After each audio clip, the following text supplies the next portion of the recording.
Yo, what's going on YouTube? BGram44 back here again today with another video, and today I'm covering my settings in Warzone Season 2. Look, these settings, this is what I use. Everything I'm about to tell you is all opinion based. Everything. I mean, any of us YouTubers, if we give you a setting, it's all opinion based. So don't come back, don't be little Jimmy that comes back and says, oh, but this... I don't care, it's not my problem, big dog. I'm just showing you what I use that makes me get better. It helps me get through these dubs and getting these big kill games. If you're new to this channel, hit that sub button. We hit 3K subs last night. Yo, thank you all so much for that love and support. Joining the gang every day, it's unbelievable. It makes all of this so worth it, man. I love doing this. I love helping people get better at this game. I know I've said that 100 times on this channel, but it's true. I really do love this. This is my passion. So thank you all so much for joining the gang and showing me that love and support. But yeah, let me stop yapping. Let me stop being all sappy. Watch the settings. Let me know what you think. Let's get right into it. Alright gang, here are my controller settings I personally use. I run tactical button layout with a stick layout preset of default. Disabled inverted look. Dead zone I run 7. Some people say if you turn it all the way off you have more control over your joystick for recoil. Me personally, I just run a default that's 0.07. If you actually have stick drift, turn it up a little bit if you need to. It does help, but like I said, I leave default. For my horizontal and vertical stick sensitivity, we're gonna run 8.8. Now the big thing with the sensitivity, it really doesn't matter what your sensitivity is, and I know I've pushed different sensitivities before in the past, but if we're being completely honest here, it's up to you. Like, what are you better with? What are you comfortable with? I play an 8.8, sometimes I play a 9.9, but it really depends on you. You know, some pros play 4s and 5s, and I'm pretty sure it's a pro plays a 3, so there's sky's the limit. Anything you want to use, but me personally I use that 8.8. ADS sensitivity, low zoom and high zoom, I leave that at 1.0. If you do have a hard time using a VOK, controlling your recoil, a red dot, you know, anything of that, use the low zoom. That's anything less than 3.25 times magnification. So put that down to maybe like a 0.90, 0.95, but really I'm just gonna leave it at 1.1.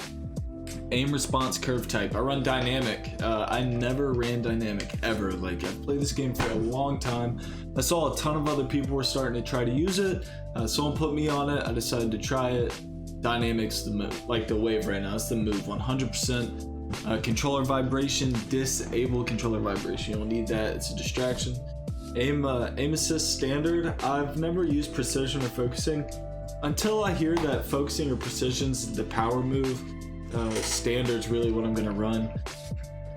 Weapon mount, I use ADS plus melee. Some people just do the ADS or the double tap ADS. I mean, to each his own. I don't want to be standing too close to a mount and accidentally mount up when I'm not trying to. I don't like mounting up too much, so you know, I really want it to be an extra step to have to ADS, but I don't want to disable just in case I want to use it.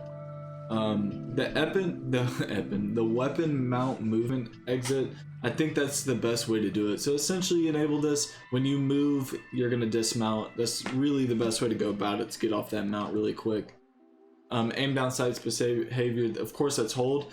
Some people play toggle, man. I don't know if y'all know what toggle is, but it's essentially when you click the left stick in, all you do is you press it down once and it holds in, and then you gotta press it again to unzoom. It's chalk, dude. I don't know who's doing that. Using reload behavior, that's contextual tap. Consensual tap. It's contextual tap, alright? That makes it to where getting in a vehicle is a tap, opening a crate's one tap. Everything you do is a tap, and then reloading you hold. It makes looting so much faster. Like, it's actually kind of nuts.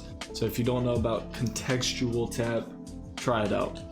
Armored plate behavior, I don't do the apply one, I go ahead and apply all. You can cancel the animation, so I go ahead and apply all. I try to get it automated.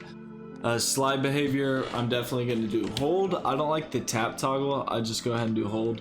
Auto move forward, that's disabled, but automatic tactical sprint, this is so gassed up. If you don't use auto tac sprint, you have to use this. Go watch any of your favorite YouTubers, unless you're already watching them, you hear me? But seriously, go watch all the big guys, alright? Go watch all the big dogs and watch their movement. Even when they're looting, you're always going to notice that gun's going to throw up. Every time they barely move, the gun's raising. It's because they have auto tac sprint on it, and none of them talk about it. So auto tactical sprint, make sure you turn that on. It gets you out of gunfights so quick.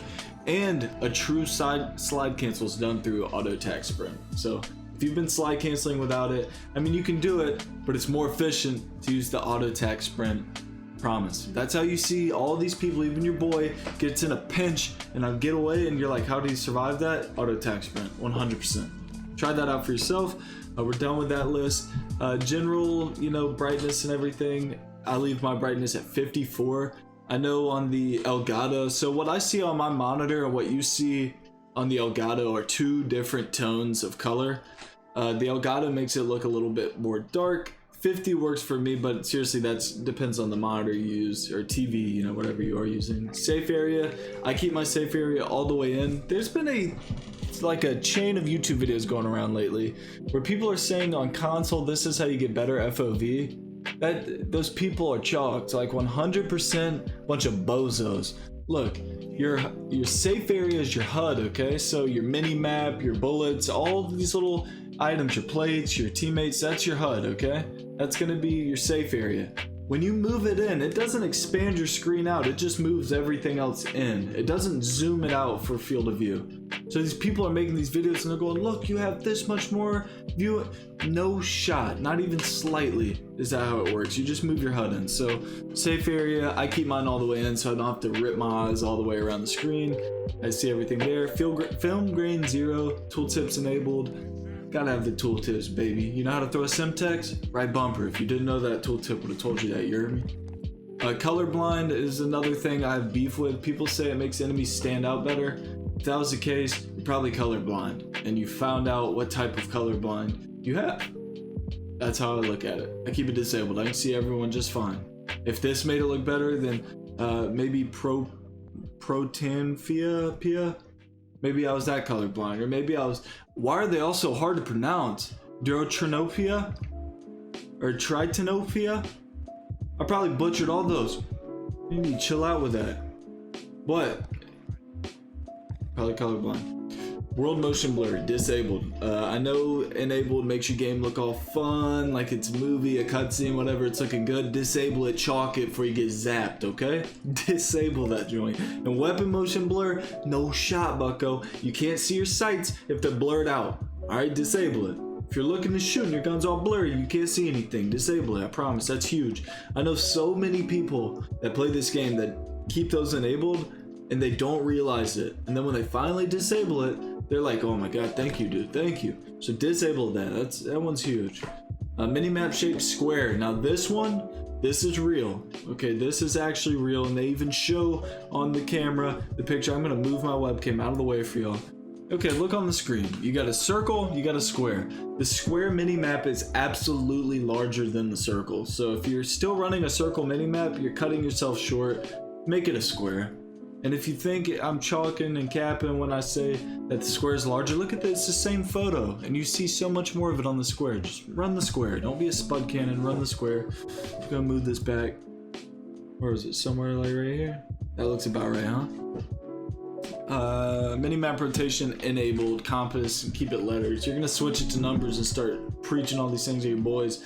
One number's gonna be west, they're not gonna know what's going on. Keep it at letters. Don't be a freak. Boost high audio mix. I use Astro A40 TR Pros. So I have the mix amp, I got the Astros. I love these things to death. I have the Call of Duty edition, so the speaker tags on them actually have like these like rubber, I don't know if y'all can see that. I don't have the other ones on me to show, but there's like this rubber padding and it actually holds in sound to make them noise canceling. And then of course it came with like the leather paddings, which is nice. But boost high with the mix of the mix amp is perfect for me personally. I can hear footsteps like a madman, and I also hear crates like 2 houses over. If you're in like a place with a bunch of buildings, you'll hear all the crates, you'll know exactly where they are. A good headset makes a huge difference when you're gaming. Master volume 100, music volume off, dialogue volume, I leave that on 15. The only reason I leave dialogue volume on is when someone, is like enemies dropping in, or whatever it may be, just in case there's a sneak or something, or if someone calls in a cluster and I don't see it on the screen, but he'll go enemy cluster strike above, just anything like that, you gotta leave some dialogue in. It really will save your life. Juggernaut music disabled. Hit marker sound effects. I'm an OG COD fan, alright? I'm gonna run classic. I don't run the M-dub. I run classic hit markers. Makes me feel like $1,000,000 when I'm hitting people. So run that. Voice chat settings don't matter. And that's it, man.